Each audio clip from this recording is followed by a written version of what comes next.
Hello, everyone. Welcome to the Concern Podcast, where we unpack political, social, economic, and cultural stories shaping our world. I am Emmanuel Taban. Now, a very interesting story. The family of the guy who died but got appointed by President Kiir is now demanding for compensation. They now say the government of the Republic of South Sudan and the president in particular has to compensate them for reawakening the spirit of their child or their son who died. Very interesting. So we all know that in the last couple of days, the president of the Republic of South Sudan, His Excellency Salva Kiir Mayardit, appointed a guy by the names of Honorable Stewart uh, Sorba Budia, who who actually died, but I think because the president lacks information about him, the president decides to approve his appointment to a delegation that is to do the dialogue for to participate in the pre-election dialogue. And when the name of this guy surfaced, the president approved, and later on, when the name was read out, people or the public actually started raising questions and eyebrows because this is a man who died. And the whole story and the whole issue has been very viral for the last couple of days. And later on, the president came out, the presidency or the office of the president, through the press secretary, came out and actually made the clarification and said the government or the president had no knowledge about the guy, that the guy died, or the guy died in 2021. So now the family of that guy who got appointed while dead are now saying they want the president and the government of South Sudan to equally or adequately compensate them. And the reasons why they are saying that the government of the Republic of South Sudan has to compensate them, because one, the move done by the president is not only an administrative error, but they say this is a total cultural and spiritual error. Violation. It's against their culture, and it's against the spirituality and all this kind of stuff. And now they say that the president of the republic has to compensate the family. And one, they have to compensate their family, and they give out what the government of the Republic of South Sudan has to do. One, they have to come and rectify these issues that they have done. And second of all, the government or the president has to come out publicly and also admit that this move will never repeat itself, where the president appoints someone who's dead. And the third of all, they are saying that the family of the late has to carry on with the duty that was given to him while dead.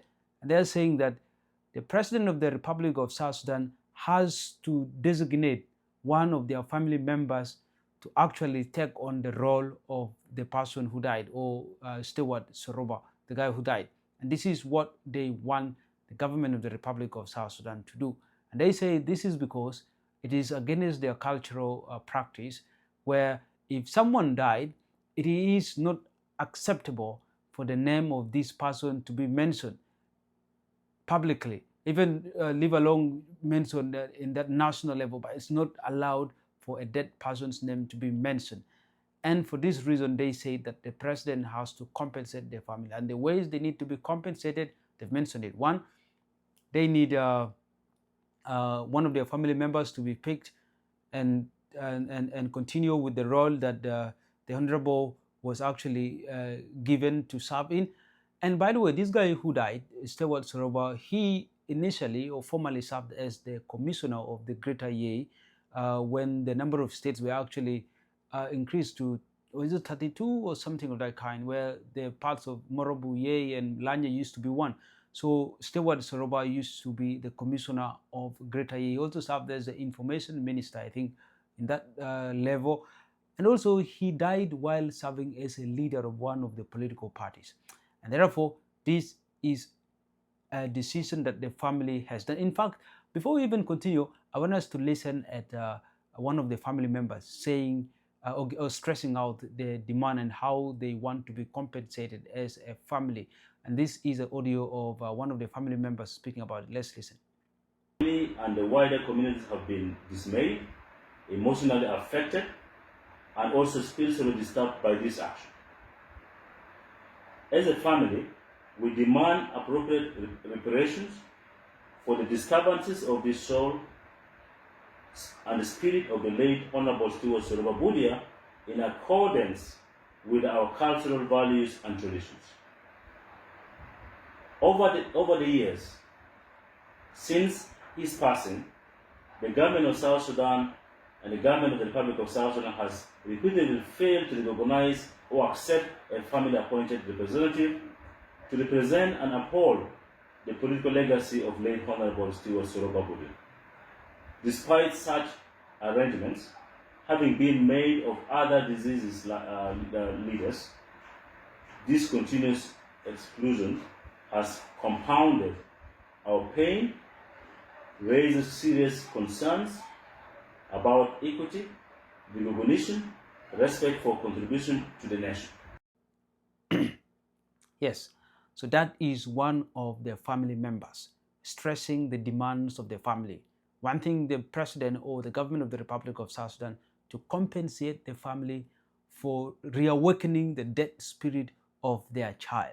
And they deserve, or they want to be compensated by one, the government has to give them the right to actually designate one of their family members to serve in that place where the deceased was appointed to serve in, and that is their demand. Thank you guys. Write down in the comment section what do you think about this, if this is a right move, or do you guys feel this is against the culture of that tribe, or do you think these people are just finding it as an opportunity because they want also someone from their family to go and take on it? Write down in the comment section what you think about this. But thank you so much, guys. Until next time, I'm Emmanuel Taban, and this is the Concern Podcast. Thank you. Before we close today's episode, here's a quick message from our sponsor, oneit.co. If you've been planning to build a website, but the cost has been holding you back, oneit.co makes it affordable and stress-free this time around. Whether you are an individual, a non-profit organization, or a business, oneit.co designs professional websites starting from as cheap as $250. Individuals can actually launch with a starter website of up to 7 pages and a free email, or choose an advanced option with unlimited pages, a professional portfolio, and branding support. For non-profit organizations, they can select flexible packages from basic websites to premium solutions with e-commerce features and ongoing support. And for business companies, oneit.co delivers company-ready website with hosting, staff training, and multilingual options and online stores. And the best part of it is actually that you can build your dream website within your budget. oneit.co is an affordable, accessible, and professional partner. And to get started, you can actually visit oneit.co or email them at info@oneit.co, or you can get in touch with them through their WhatsApp number at +1 226 504 3322. oneit.co, proudly affiliated with Jobs to Apply. And if you're wondering of what I'm talking about, here are some samples of website created by oneit.co. You can see them right here.